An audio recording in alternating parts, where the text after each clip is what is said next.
तोरा संगे video बनेबोगे video DJ Ajay मलमल। डीजे अजय मलमल। म्यूजिक डायरेक्टर सुधीर सवरिया। डीजे पर हम खूब नचेबो, छौरा सब मार करेबो, ओढ़नी उतार के नाच। तोरा संगे कमर हिलेबो, रात भर डीजे बजेबो, बतिया कहै छियौ साच। तनी अपने अंदाज में बोला हो। डीजे पर हम खूब नचेबो, छौरा सब मार करेबो, ओढ़नी उतार के नाच। तोरा संगे कमर हिलेबो, रात भर डीजे बजेबो, बतिया कहै छियौ साच। गे छौरी गे छौरी गे छौरी तोरा पटेबोगे, तोरा संगे वीडियो बनेबोगे।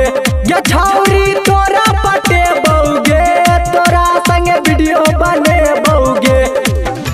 तोरा संगे वीडियो बनेबोगे वीडियो बनेबोगे। एखन सबसे रहल छी मां श्री सा रिकॉर्डिंग स्टूडियो बाजीपुर मनीगाछी सँ। डीजे अजय मलमल। म्यूजिक डायरेक्टर सुधीर सवरिया। चढ़ल जवानी के गर्मी देखाबै छै, टी शर्ट जींस में रोड पर घूमै छै। हे गे चढ़ल जवानी के गर्मी देखाबै छै, टी शर्ट जींस में रोड पर घूमै छै। गे छौरी गे छौरी गे छौरी तोरा पटेबोगे, तोरा संगे वीडियो बनेबोगे।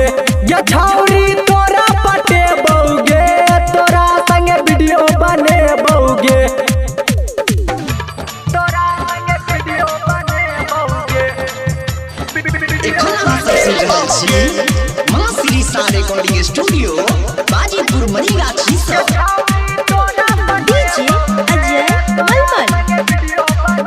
म्यूजिक डायरेक्टर सुधीर सवरिया। लक्ष्मण के ट्रॉली पर तोरा नचेबोगे, राम रंगीला के गाना बजेबोगे। राइटर रोशन से गाना लिखेबोगे, सोमन के संग में तोरा नचेबोगे। गे छौरी गे छौरी गे छौरी तोरा पटेबोगे।